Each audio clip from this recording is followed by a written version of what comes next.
Welcome to Mystic Sleep Tales, a place where timeless stories, gentle narration, and quiet atmospheres guide you toward rest. Before tonight's story begins, you are warmly invited to share where you are listening from in the comments below. It is always a comfort to see this quiet community reaching across the world night by night. And if these stories bring you a sense of calm, you are welcome to subscribe and join us on these peaceful journeys. Now, take a moment to get comfortable. Settle into your bed or your favorite chair.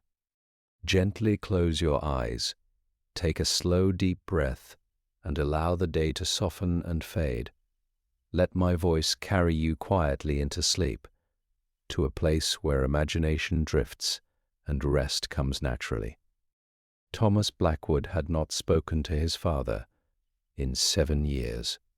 This was not unusual for the Blackwood men, who communicated in silences the way other families communicated in sentences, long, deliberate silences that carried more weight than most conversations, and were, in their own particular fashion, more honest. Words, Thomas had learned early, were unreliable. They could be shaped to deceive, softened to avoid, polished until they no longer resembled the thing they were supposed to represent. Silence could not be altered. Silence was what it was, and the Blackwood men had trusted it accordingly. His father, Henry Blackwood, had been the keeper of the Ashworth Light for 40 years. 40 years of climbing the same iron staircase every evening at dusk, winding the same clockwork mechanism, trimming the same wick, polishing the same brass fittings, until they caught the lamplight and threw it back in small, faithful arcs across the walls of the lamp room. 40 years of watching the beam sweep across the dark water, steady and slow, a pulse of light sent out into the night, with the regularity of a heartbeat, and like a heartbeat, noticed only when it stopped. Henry had died in the Lighthouse, in the small room on the second floor, the room he had slept in for 4 decades, with the sound of the sea below and the slow rotation of the lamp above, and the particular smell of salt and iron and kerosene that was, for Henry Blackwood, the smell of home. He had died in January. Peacefully, the doctor said, though Thomas was not certain what peacefully meant when applied to a man who had spent his life alone on a rock in the sea. Perhaps it meant without struggle. Perhaps it meant without witnesses. Perhaps it simply meant that the body had been found in a position that suggested acceptance rather than resistance, sitting upright in the chair by the window, his hands folded in his lap, his eyes closed, facing the sea as he had faced it every day for 40 years, with the patient attention of a man who understood that the sea did not require his opinion, and would not have valued it if offered. The solicitor's letter had reached Thomas in March, 2 months after the death. The delay was characteristic of the systems through which such information traveled in coastal communities. Slowly, through hands that were busy with other things, across distances that the Postal Service regarded as personally inconvenient. The letter was brief. Henry Blackwood had left the lighthouse and its contents to his son Thomas. The key could be collected from the harbour master's office in the village of Ashworth at Thomas's convenience. Thomas had not collected the key at his convenience.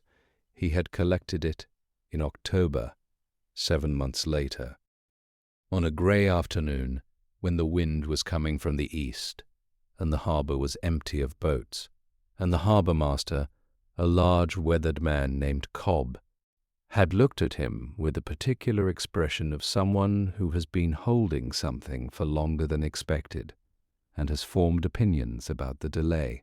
"Your father was a good keeper," Cobb said, placing the key on the counter between them. It was a large iron key, old and heavy, the kind of key that belonged to an earlier century and had survived into the present through sheer stubbornness.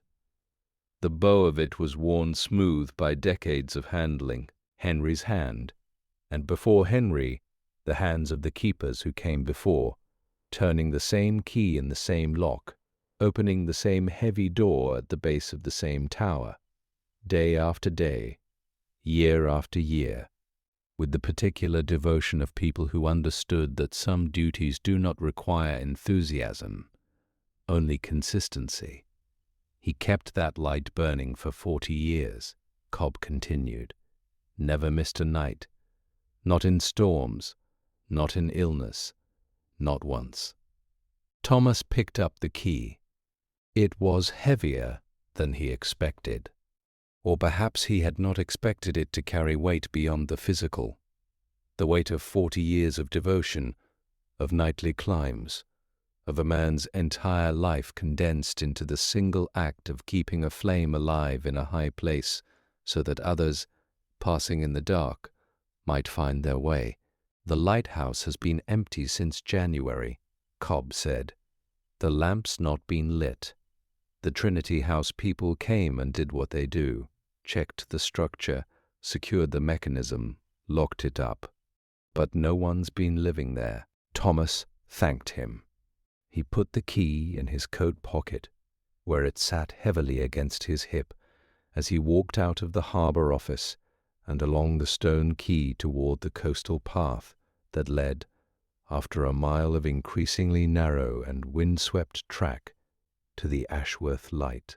The lighthouse stood on a promontory at the eastern edge of the village, connected to the mainland by a narrow causeway that flooded at high tide and was passable, with care, at low. It was not a tall lighthouse, not one of the great offshore towers that stood in deep water and took the full force of the Atlantic. It was a modest coastal light, built of local granite, perhaps 60 feet high, with a keeper's cottage attached at the base that had been home to successive keepers and their families, or, in Henry's case, to a single man who had needed no family beyond the lamp and the sea and the steady rhythm of the tide. Thomas crossed the causeway in the late afternoon light. The tide was low, the rocks exposed, dark and glistening with seaweed. The smell was powerful, salt and kelp, and the particular mineral tang of rocks that spent half their lives under water and the other half drying in the wind. Gulls circled above, their cries carried away by the east wind, almost before they were made. The lighthouse grew larger as he approached, the granite walls darker than he remembered, stained by decades of salt spray, the windows of the keeper's cottage small and dark, the lamp room at the top a glass crown, catching the last of the afternoon light and holding it briefly before letting it go. He reached the door, the heavy oak door at the base of the tower, iron-banded, salt-crusted, the keyhole dark. He put the key in. It turned smoothly, too smoothly, he thought, for a lock that had not been used in 9 months, as though it had been expecting him, as though it had been recently oiled. The door opened inward. The smell came first, that particular lighthouse smell that Thomas had carried somewhere in his memory for 30 years without knowing he was carrying it. Kerosene and salt and damp stone and something else, something warmer, something that might have been the ghost of countless fires lit in the small grate in the cottage kitchen, the accumulated warmth of 40 winters of soup heated on an iron stove, and bread toasted over coals, and tea brewed in the same pot so many times that the pot itself had become a kind of flavor, adding its own dark, tannin-rich character to every cup. Thomas stepped inside. The cottage was small and orderly.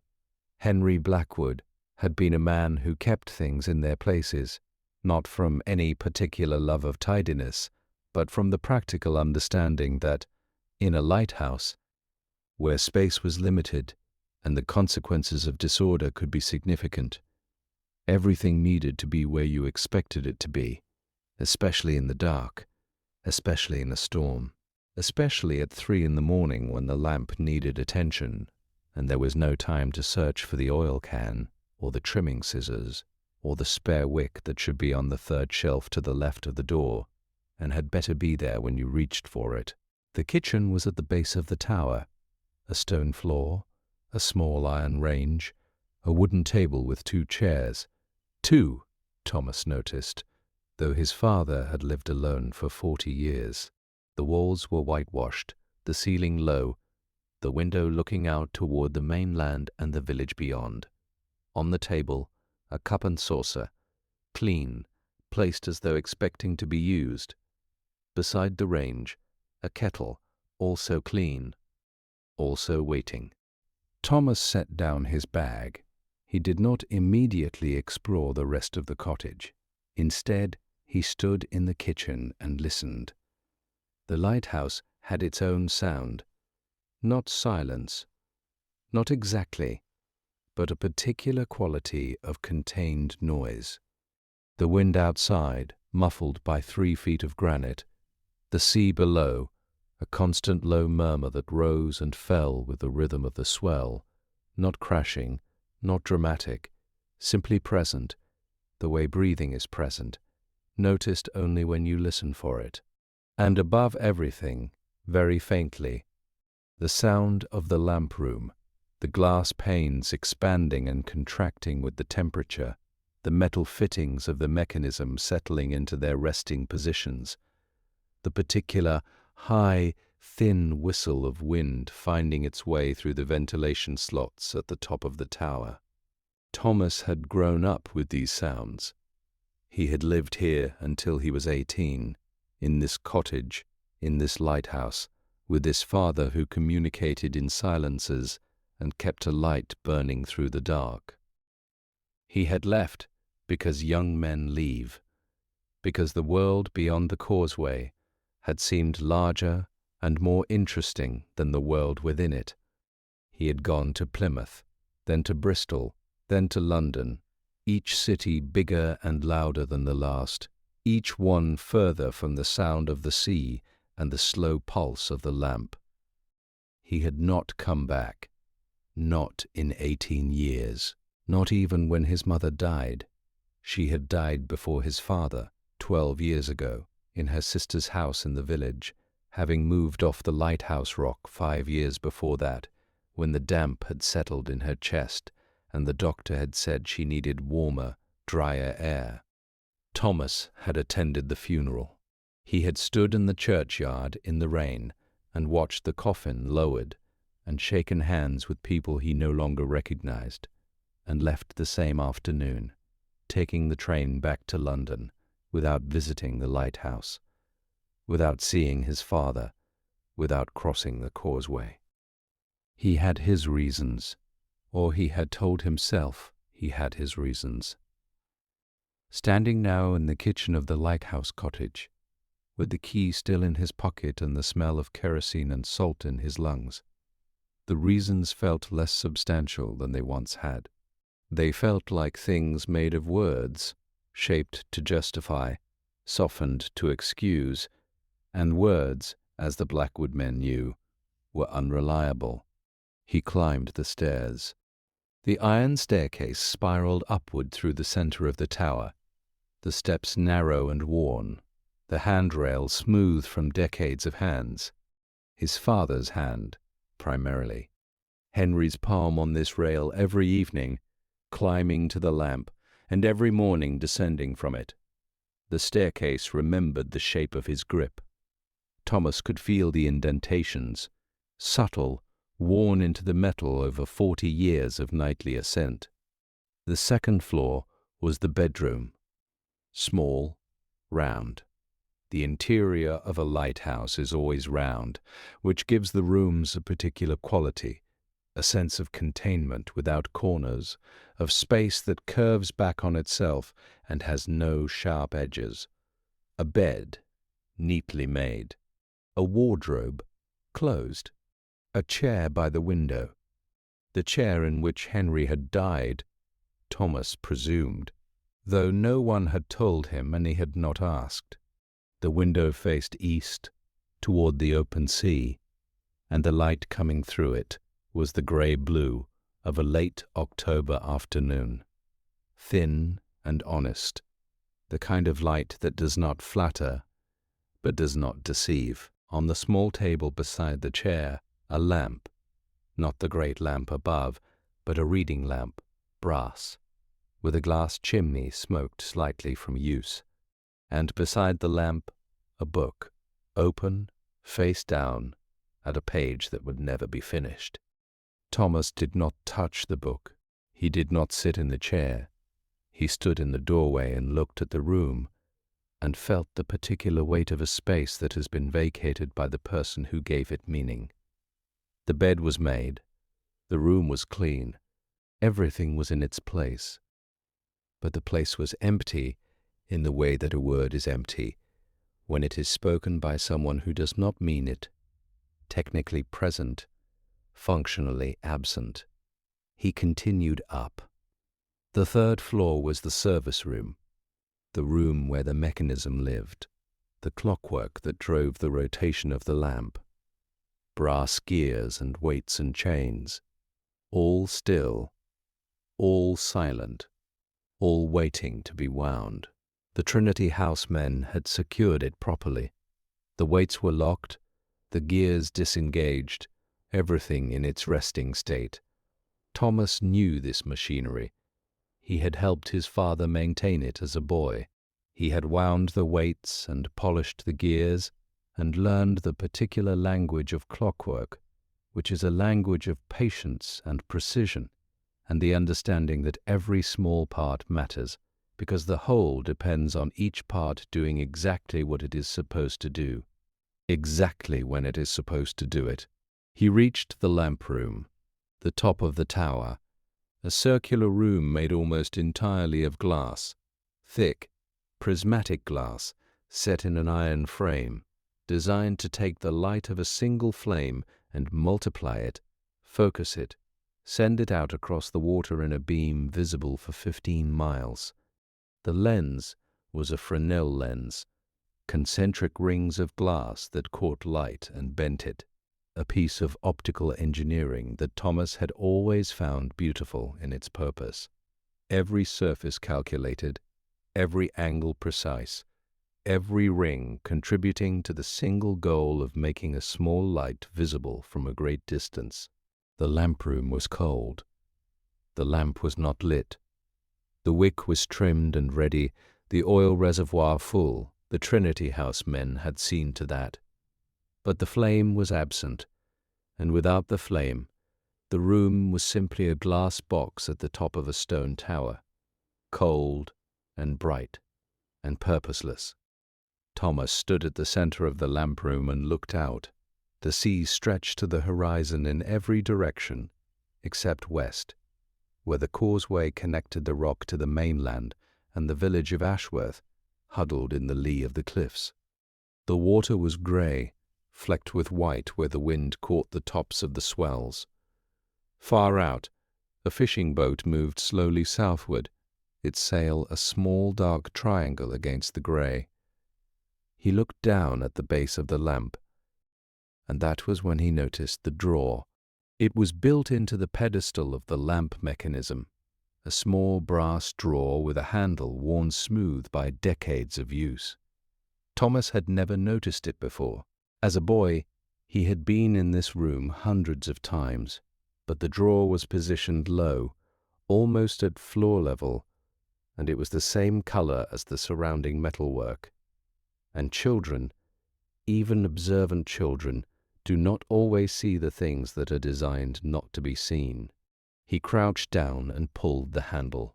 The drawer opened smoothly. Inside, arranged with the meticulous care that Henry Blackwood brought to everything he touched, were letters, bundles of them, tied with brown twine, each bundle containing exactly 12 envelopes. Thomas counted the bundles. 40 bundles of 12 letters, 480 letters in total. Every envelope was sealed, every envelope was stamped, every envelope was addressed, in Henry Blackwood's steady, unhurried hand, to the same person, at the same address. And every envelope had never been sent. Thomas carried the letters downstairs, all 40 bundles, making several trips up and down the spiral staircase, setting each bundle on the kitchen table with the care one gives to things that are clearly important, even when their importance is not yet understood. When all 480 letters were arranged before him, sorted by year, each bundle still tied with its brown twine, he sat down in one of the 2 chairs and looked at them. The kitchen was darkening. October dusk arrived early this far north on the coast, and the light through the small window had shifted from grey to a deeper grey that was almost blue.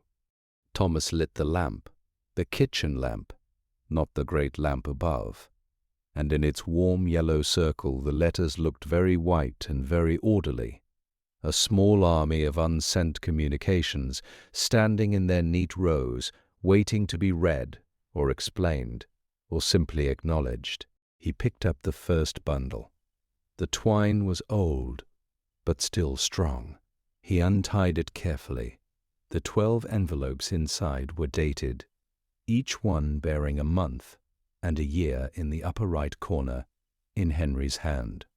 January 1861, February 1861, March 1861, through to December 1861, the first year. Thomas turned the first envelope over. The address was written clearly: Miss Eleanor Vane, 14 Harbour Street, Ashworth, Devon. He did not recognize the name. Eleanor Vane. He had grown up in Ashworth. He knew, or had known, most of the families in the village. The name Vane was not among them. And Harbour Street. He knew Harbour Street, a short row of terraced houses facing the quay. Number 14 was at the far end, a house that had been empty for as long as Thomas could remember, its windows shuttered, its doorstep unswept, the kind of house that a village absorbs into its landscape without comment, the way a coastline absorbs the ruin of a jetty or the remains of a wall, noting it, accepting it, assigning it no significance.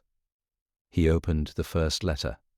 The paper inside was the same as the envelope, plain, white, of reasonable quality.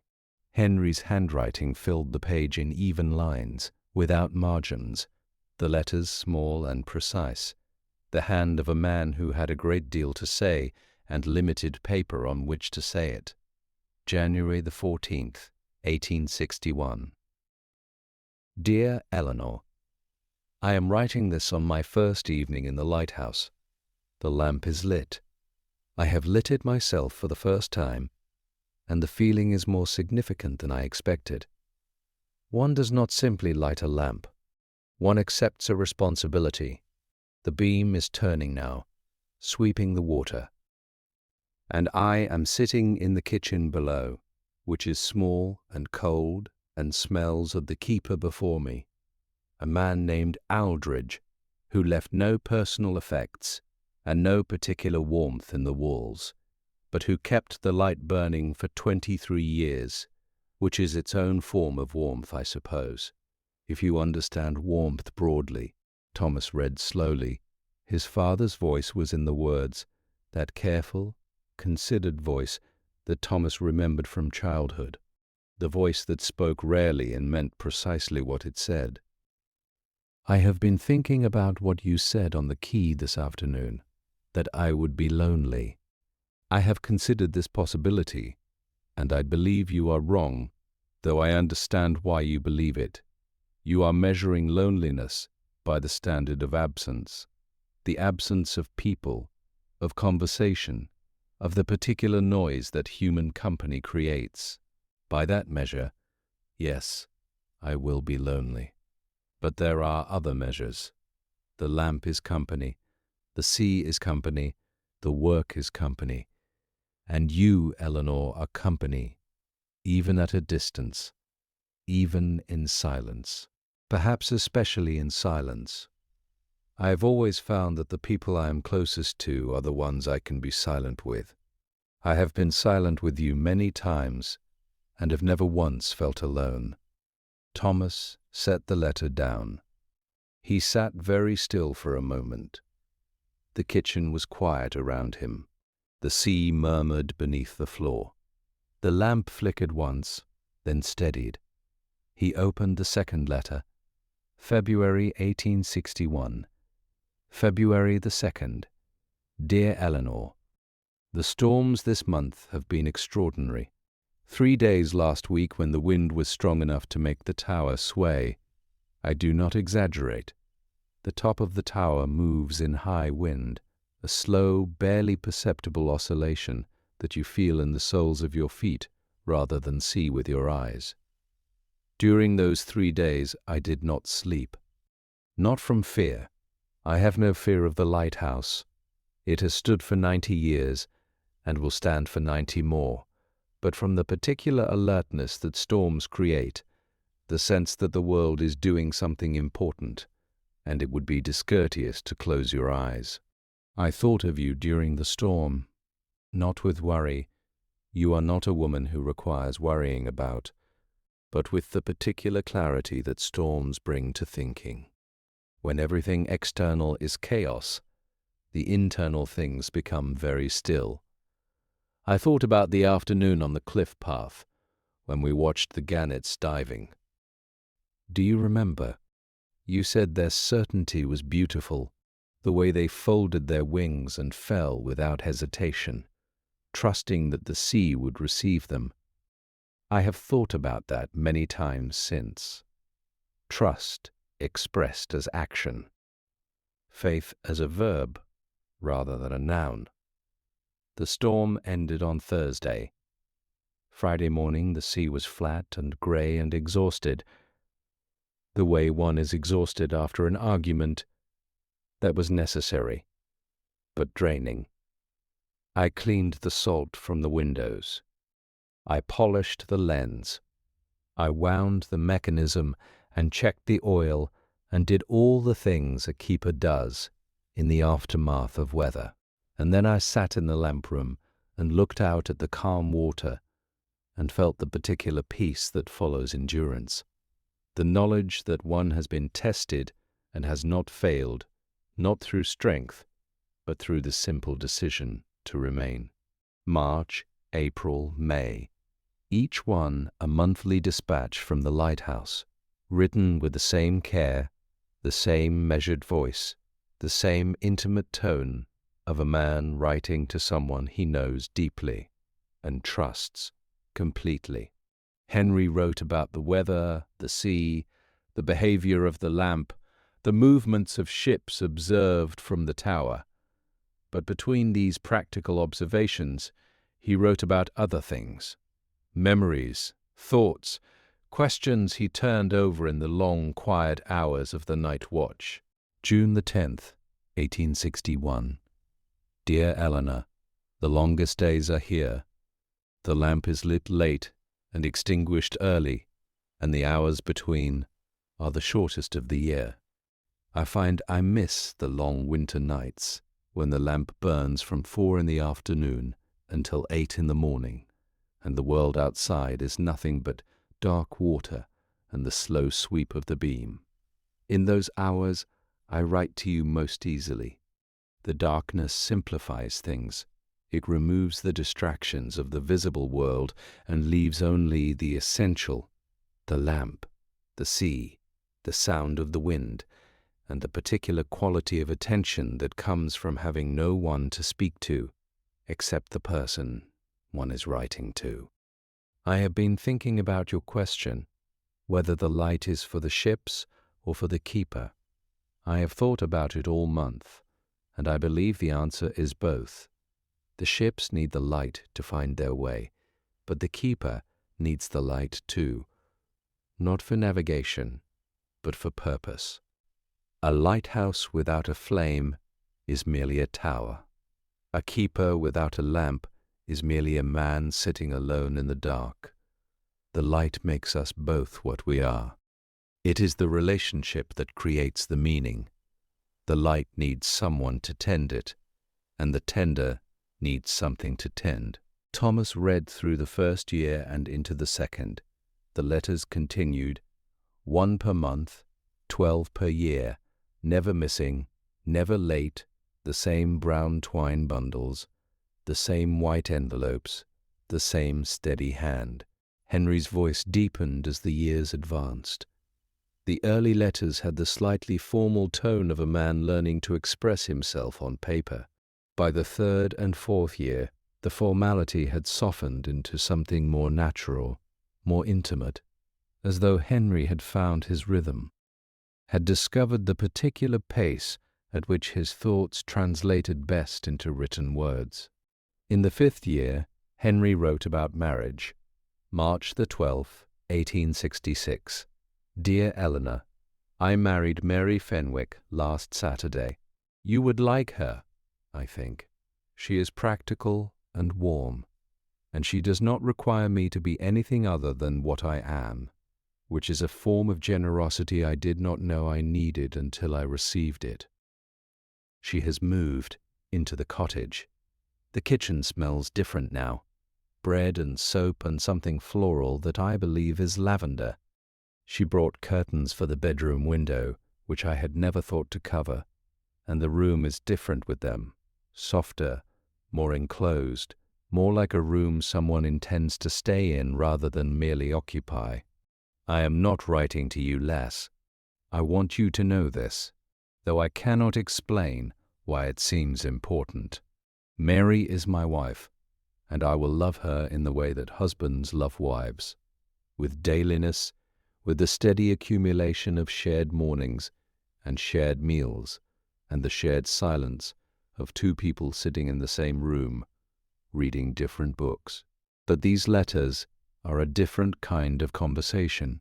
They belong to a different part of me, the part that sits in the lamp room at midnight and watches the beam turn and thinks about the nature of things.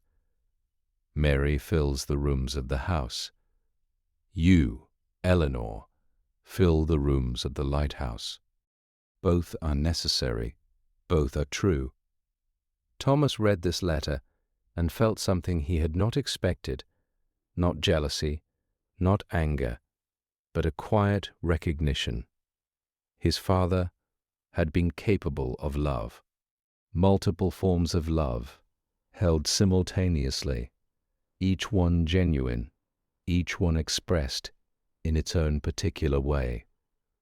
The love for Mary had been expressed in dailiness, in curtains and bread and shared silence.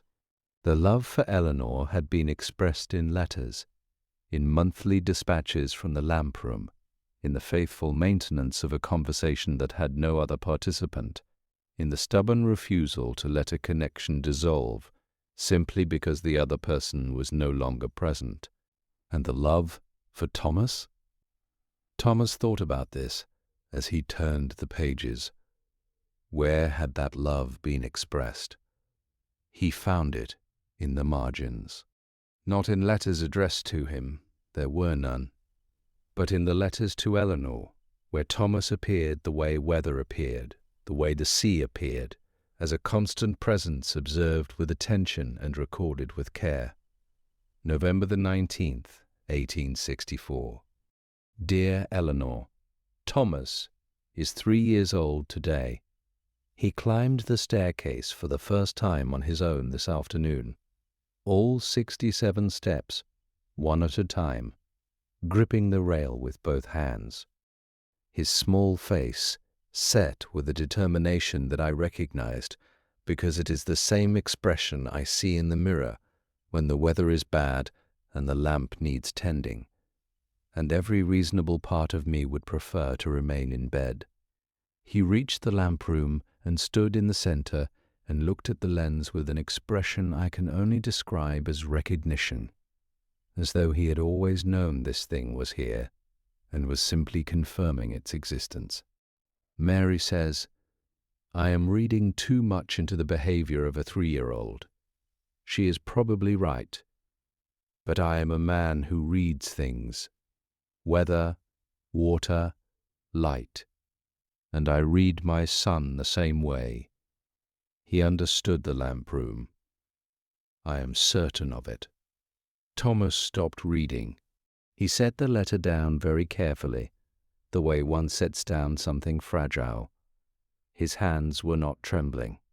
His eyes were not wet, but something had shifted in his chest, a tightening that was not pain but was adjacent to pain, the feeling of a door opening onto a room you had forgotten existed.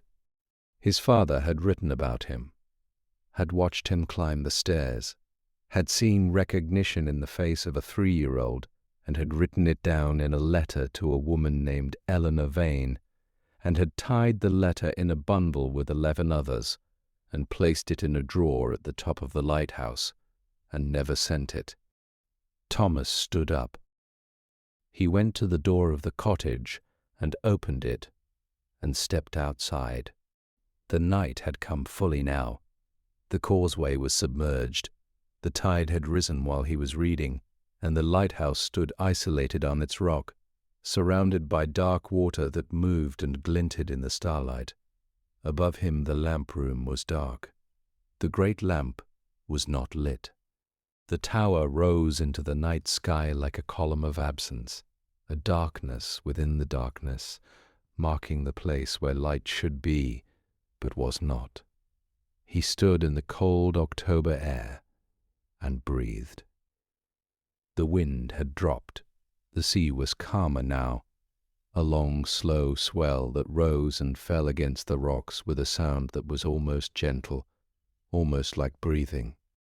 Stars were appearing, first one, then several, then many, the October sky revealing itself in stages, as though it were not certain how much of itself to show. Thomas went back inside. He closed the door. He sat down at the table. He picked up the next bundle of letters and untied the twine. He read through the night. Morning came grey and cold. Thomas had not slept. The letters were spread across the table in their careful order. 40 years of them, 1861 to 1901, the year of Henry's death. He had read them all, not quickly, not slowly, simply at the pace the letters themselves demanded, each one requiring its own time, its own quality of attention. He knew Eleanor Vane now, not the way one knows a person met in life, through face and voice and the particular way they occupy a room, but the way one knows a person through the eyes of someone who loved them. He knew her through Henry's descriptions, which were spare and precise, and carried the unmistakable weight of genuine observation. She was, according to the letters, a woman who lived alone in the house at 14 Harbour Street.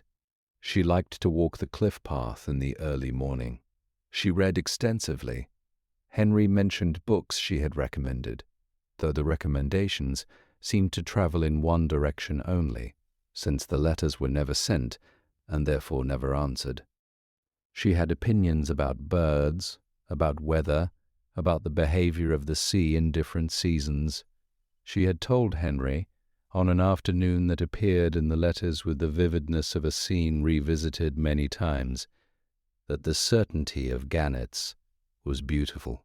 But the most remarkable thing about Eleanor Vane, the thing that Thomas returned to again and again as the night advanced and the letters accumulated around him, was this. Henry had written to her every month for 40 years with the full knowledge that the letters would never be sent. He had not forgotten to post them. He had not intended to send them later. The letters were written, sealed, stamped, addressed, and placed in the drawer, deliberately, consistently, for 4 decades. Thomas made tea. He had found the tea caddy where his father had always kept it. 3rd shelf, left of the door, and the tea inside was old, but not unusable. He brewed it strong. the way Henry had always brewed it, and stood at the kitchen window drinking it, while the morning light strengthened over the sea. He thought about the second chair at the kitchen table, 2 chairs, for a man who lived alone. He thought about the cup and saucer, clean and waiting, placed as though expecting a guest. He thought about the way the letters were addressed, not to Mrs.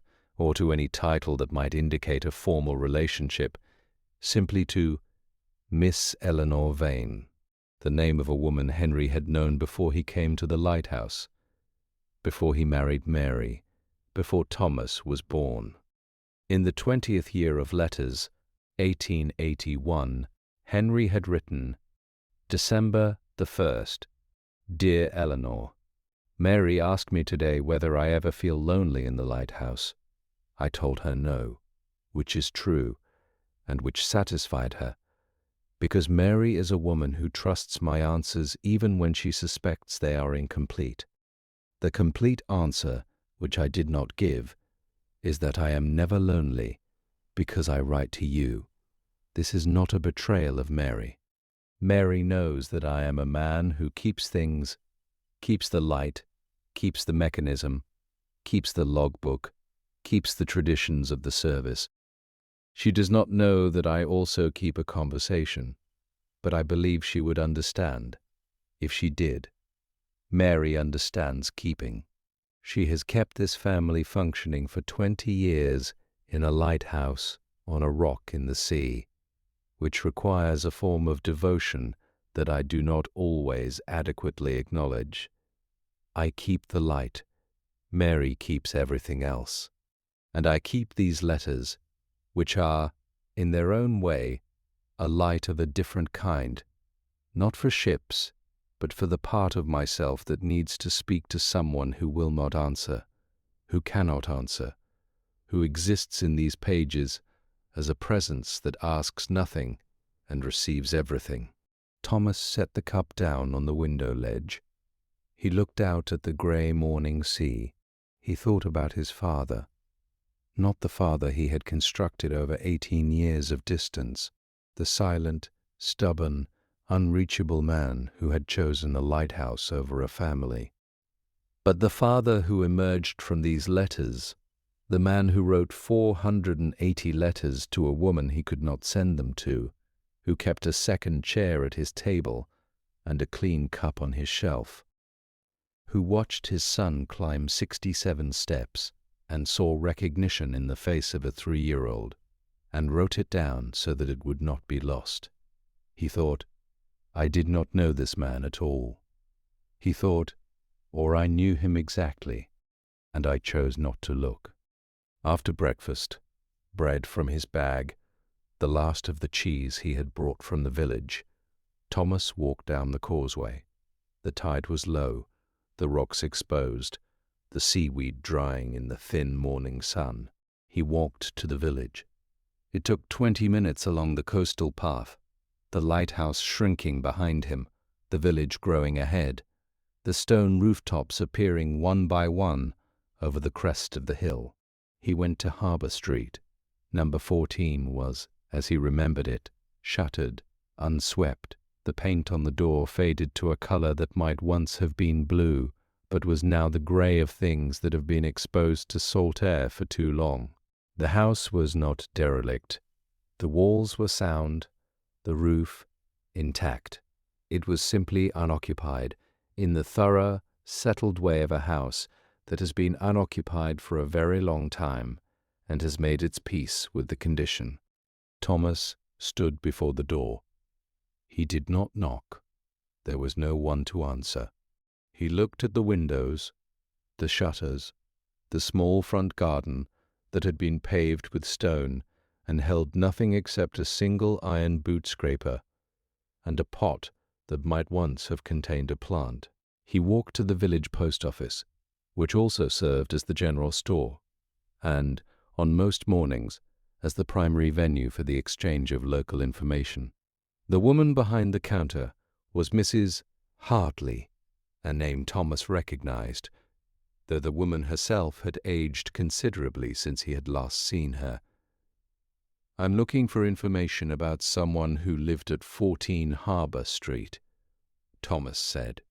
A woman named Eleanor Vane.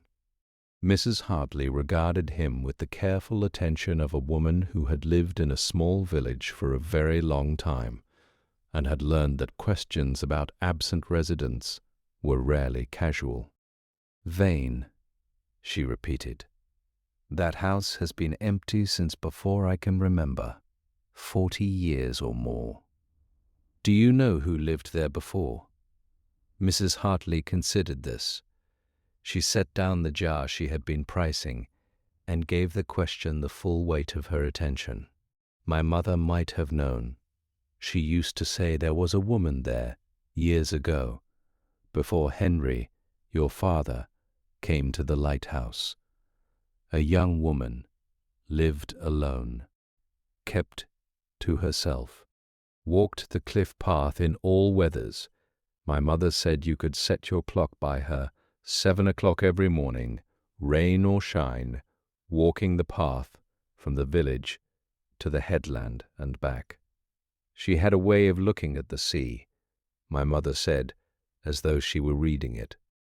Mrs. Hartley paused, wiping the counter with a cloth that had clearly been used for this purpose many times. I believe she left, or died. I was never certain which.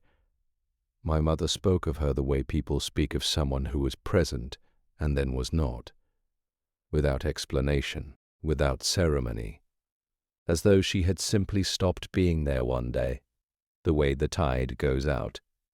You don't watch it go. You simply notice, at some point, that the water is no longer where it was. He walked back along the coastal path, the wind at his back now, the lighthouse ahead, standing on its rock with the patience of a thing that has stood in the same place for 100 years and expects to stand for 100 more. He thought about Eleanor Vane, a woman who had lived at 14 Harbour Street, who walked the cliff path, who watched gannets dive, who had told Henry Blackwood that their certainty was beautiful. A woman who had been present and then was not. A woman to whom Henry had written every month for 40 years, addressing the letters to a house that was empty, to a name that no one in the village remembered. He thought, the letters were never meant to be sent. They were meant to be kept, the way the light was kept, the way the mechanism was kept, the way the logbook was kept, not for the recipient, but for the keeper. The act of writing was the act of tending, a flame of a different kind, maintained in a high place against the dark. He crossed the causeway slowly. The rocks beneath his feet were still damp from the morning tide, dark and solid and ancient, worn smooth by centuries of water, doing what water does, arriving, retreating, arriving again, with the patience of something that knows it has all the time in the world. Small pools had formed in the hollows of the rock, each one a miniature sea, complete with its own tiny ecosystem of anemones and periwinkles and small translucent shrimp that darted away from his shadow. His father had known the names of all these creatures. Henry had pointed them out during walks along the causeway when Thomas was young, crouching beside the rock pools with his son, speaking in that quiet, precise voice about the habits of limpets and the territorial behavior of shore crabs, treating each small creature with the same quality of attention he gave to the lamp and the lens and the letters he wrote every month to a woman who was no longer there. Thomas had not valued this at the time. Children rarely value the particular gifts of their parents until the gifts are no longer being offered. He valued it now. He valued it with the specific, sharp gratitude of a man who has been given something precious and has only just realized what it was. The lighthouse grew before him as he walked, granite and glass, solid and patient, its white painted band around the middle, catching the thin October sun. It looked, from this angle, like something that had grown from the rock rather than been built upon it, as though the promontory had decided, at some point in its geological history, that what it needed most was a tower with a light at the top, and had simply produced one. Thomas returned to the lighthouse as the afternoon light began its early October descent. The causeway was still passable. The tide would not turn for another 2 hours, and he walked across the wet rocks with his hands in his pockets, and his mind occupied not with the letters he had already read, but with the one he had not. There was a final letter. He had noticed it that morning, when the reading was done, and the 40 bundles were spread across the table. It was not part of any bundle. It lay at the very bottom of the drawer beneath the last bundle, separate from the others, a single envelope, unsealed, unaddressed. The paper slightly different, heavier, as though this particular letter had been written on paper chosen with more care than the others, paper selected for a specific purpose. He entered the cottage. The kitchen was cold. He had not lit the range that morning, and the stone walls had surrendered whatever warmth the previous evening's lamp had generated. He lit the range now, feeding it coal from the scuttle beside the hearth, adjusting the damper until the fire caught and held, the iron beginning to tick as it heated the air in the kitchen, slowly softening from cold to cool to something approaching warmth. He sat at the table. He took the final letter from his coat pocket where he had placed it that morning, carrying it with him to the village and back without opening it, as though it needed time, or he needed time, before it could be read. He opened it. The paper inside was covered in Henry's handwriting, but the hand was different from the earlier letters, slower, more careful, the letters slightly larger, the lines not quite as straight. The hand of a man who was older now, who wrote with deliberation because the physical act of writing had become an effort, but who refused to surrender precision simply because precision had become more expensive. January the 1st, 1901. This letter is not for Eleanor. It is for Thomas. Thomas stopped. He read the line again. He read it a third time. I do not expect you to find these letters quickly. You have always taken your time with things, which I consider a virtue, though I have not always said so. I have not always said many things. The Blackwood men are poor with words. You know this. I know this. It is our shared inheritance, more binding than any property or key. You will have read the letters by now, all 480 of them, and you will have questions. I will answer what I can. Eleanor Vane was real. She lived at 14 Harbour Street before I came to the Lighthouse. I knew her for 1 year, the year before I took the position, when I was living in the village and training with Aldridge. She was a private woman. She walked the cliff path every morning. She read. She had opinions about the sea that were, I felt, more accurate than most people's opinions about anything. I was very fond of her. I believe she was fond of me. We did not speak of this fondness directly. We spoke of gannets and weather and the behavior of the tide, and in the spaces between these subjects, the fondness existed without requiring acknowledgment. She left Ashworth in the autumn of 1860, the year before I became keeper. She did not say where she was going. She did not say goodbye. She left a letter of her own, brief, unsigned, that said only, I hope you keep the light well. Some things are better tended than explained. I have kept that letter in the same drawer as mine. You will find it beneath this one. Thomas looked in the envelope.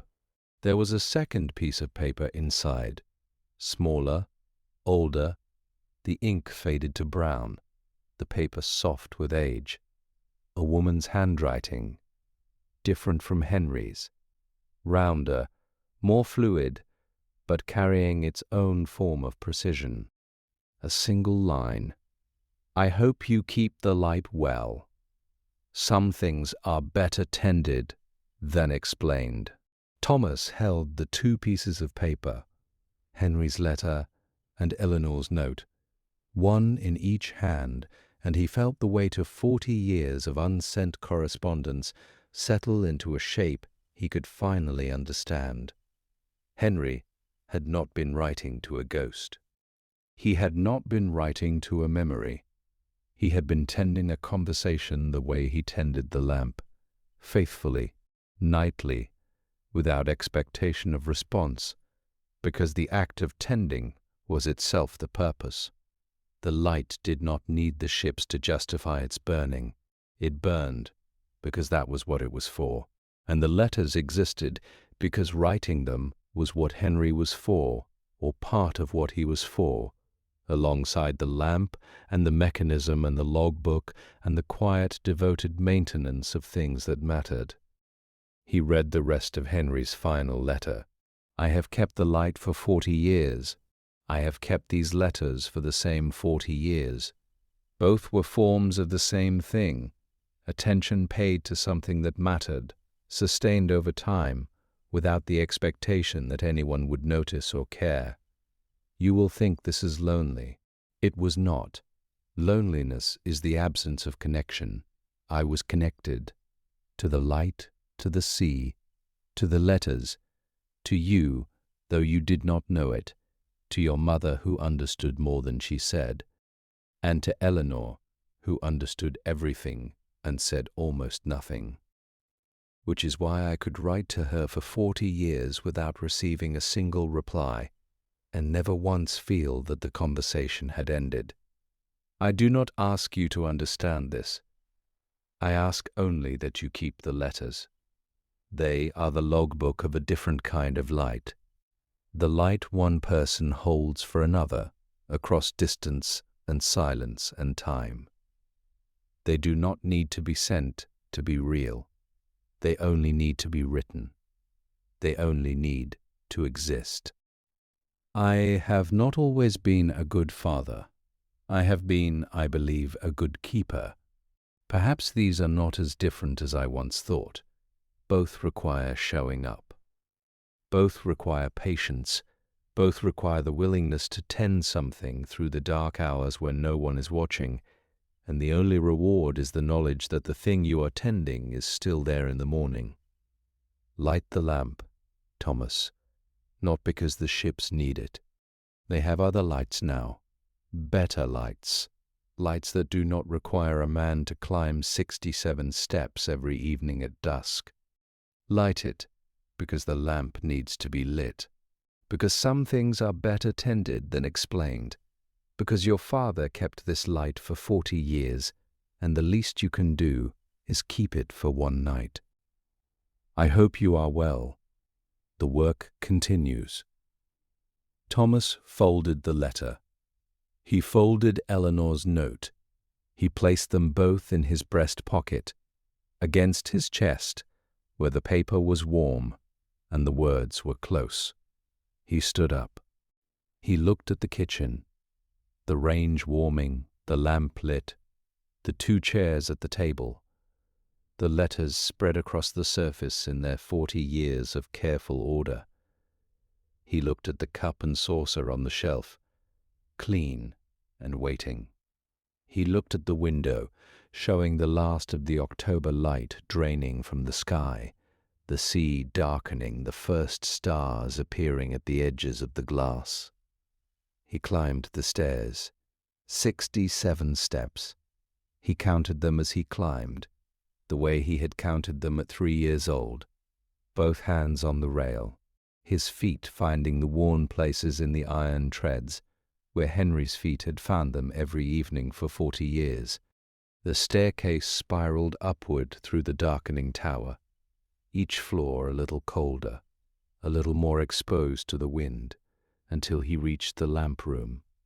The mechanism was where the Trinity House men had left it, locked, disengaged, the weights secured. Thomas unlocked it.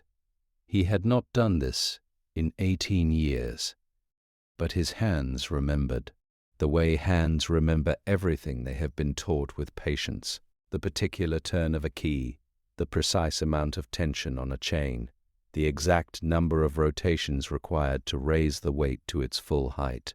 His father had taught him this.